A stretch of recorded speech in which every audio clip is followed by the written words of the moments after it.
大変だと思うので、数日限定でも今からマッサージしてあげた方がいいと思いますね。なんでかというと、欧米の時はね、硬いじゃないですか。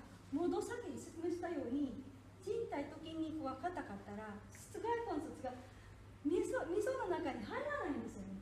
溝の中に。だからもうする前に先にマッサージしてあげた方が戻りやすい、乗せやすくなるので。いけるかな。もうちょこっと伸びたな。はいよ。伸びますでしょ。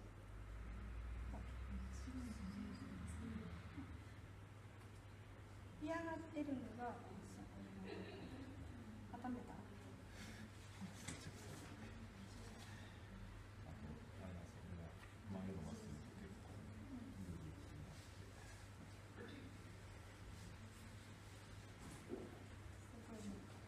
でもこれ固めても